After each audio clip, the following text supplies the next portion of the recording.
Cette interview, c'est pour un public d'Amérique latine. Et on me demandait tout à l'heure qu'est-ce que je voyais en parallèle entre l'Afrique et l'Amérique latine. Ce que je peux dire personnellement, d'abord en Amérique latine, à part le Brésil, on parle l'espagnol. Et quand j'étais jeune, je voulais être professeur d'espagnol. Donc je parle très très bien l'espagnol, je l'écris très bien, mais je n'ai pas envie de parler espagnol maintenant. Sinon je parle très très bien espagnol. Peut-être tout à l'heure, je ferai un petit coucou en espagnol. Et donc quand on était jeune, on était très sensible à tout ce qui se passait en Amérique latine. Parce que d'abord, on nous dit qu'avant, il y a des dizaines de milliers d'années, l'Afrique et l'Amérique latine étaient collées. Donc, pour nous, il y a des gens d'Afrique qui sont en Amérique latine, il y a des gens d'Amérique latine qui sont en Afrique, parce que c'est avec la dérive des continents qu'on s'est séparés, mais si on colle les deux continents, c'est la même chose. Ça colle très bien. En plus, nous vivons sous les mêmes latitudes, sous les mêmes tropiques, et par rapport à la littérature, les auteurs latino-américains, particulièrement Garcia Marquez, a marqué beaucoup de gens de ma génération. À l'époque, tout le Sénégal, enfin toutes les personnes qui ont été au Sénégal avaient lu 100 ans de solitude de Garcia Marquez.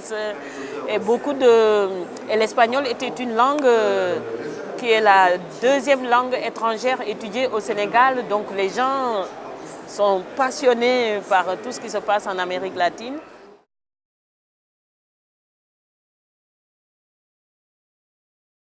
Oui, d'avoir vécu dans plusieurs pays différents, ça a renforcé ma propre langue.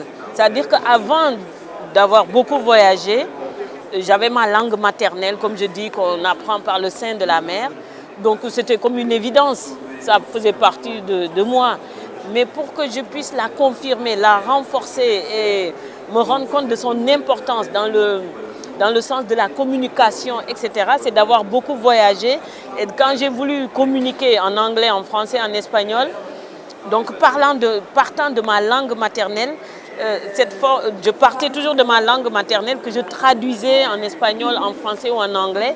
Et ça a plus développé mon sens de communication, mon rapport avec l'autre, que si je ne m'étais pas inspirée de ma langue maternelle. C'est-à-dire ma langue maternelle a développé une communication plus forte, plus importante, plus émotionnelle, plus vraie avec les gens plutôt que d'utiliser des phrases prêtes à porter comme ça.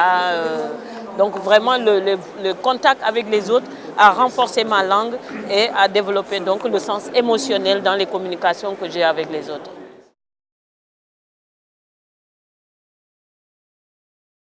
Non, mais par exemple, si, déjà comme je disais toujours, par exemple au Sénégal, les auteurs du Nord et moi qui suis du Centre-Est, la manière dont nous écrivons le français, c'est déjà différent. Parce que l'environnement, la manière dont on a tété le sein de la mer, ce n'est pas la même chose les gens du fleuve et les gens de mon village. Les gens par exemple de mon village qui font des grands gestes parce qu'ils vivent dans des grands espaces et qui... c'est des grands espaces, donc on s'appelle d'un coin à un autre, on a toujours tendance. Et quand j'écris, les sonorités, les volumes de ma langue maternelle, je traduis ça en français. Donc dès qu'on lit ce que j'écris, on peut déjà savoir que ça c'est du Sénégal. Et si on fait un peu attention, si on connaît, on peut déjà localiser la région d'où je viens. Parce que chaque région a une manière de s'exprimer. Il y a des régions où les gens peuvent parler sans faire de gestes. C'est seulement le mot qui est important. Alors que pour nous, c'est la gestuelle. On peut dire mais rien que ça, sans dire un mot, ça signifie quelque chose. L'étonnement, le plaisir de voir la personne, qu'on est heureux sans dire un mot. Donc la langue, c'est quand même quelque chose de très très profond, mais qu'on ne peut pas généraliser parce qu'on est sénégalais, parce qu'on est africain. C'est une particularité environnementale de l'individu. C'est une question juste simple. Quel est votre mot préféré?